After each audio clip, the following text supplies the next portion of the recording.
Welcome you all to the SSC crackers. जैसा कि हम लोग जानते हैं कि लॉकडाउन 4 जो है वो अब ख़त्म ही होने वाला है और अब आएगा lockdown 5। Lockdown 5 to be strictly implemented in 13 cities.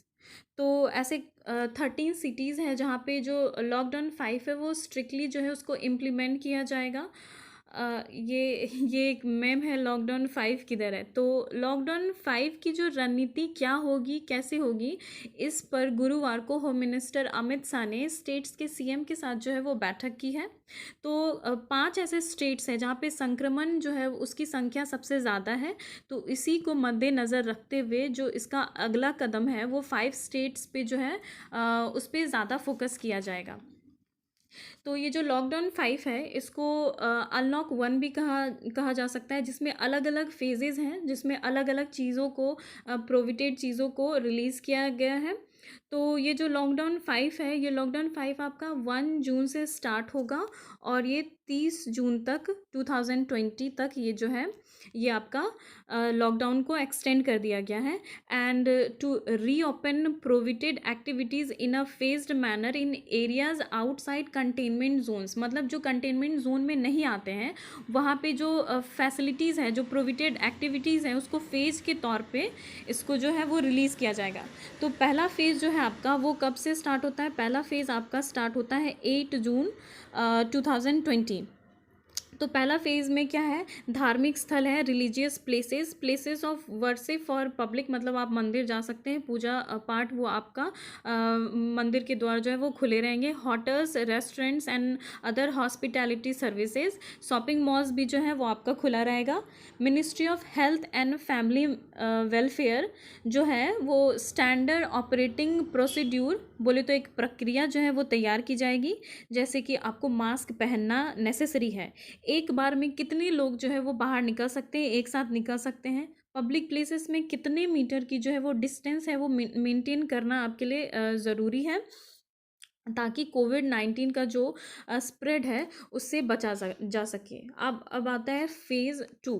तो इस फेज़ में schools, colleges, educational training, coaching institutions जो है ये सब आपको खोले जाएंगे।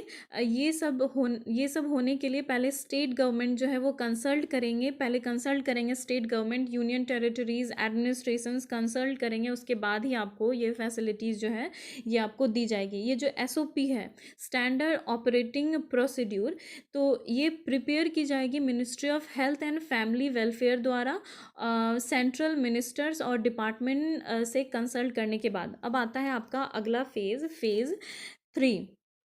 तो इसमें international air travel of passengers, metro rail, cinema halls, gym, swimming pool, entertainment, bars, auditorium, assembly halls and similar places, तो ये सारी चीज़ें जो हैं इसमें भी आपको छूट दी जाएगी। ये फेज़ 3 की बात कही गई है। ये फेज़ 3 में पहले देखा जाएगा कि सिचुएशन कैसा है। सिचुएशन नॉर्मल है तो आपको ये सारी जो प्रोविज़न है इसे आपको रिलीज़ किया जाएगा।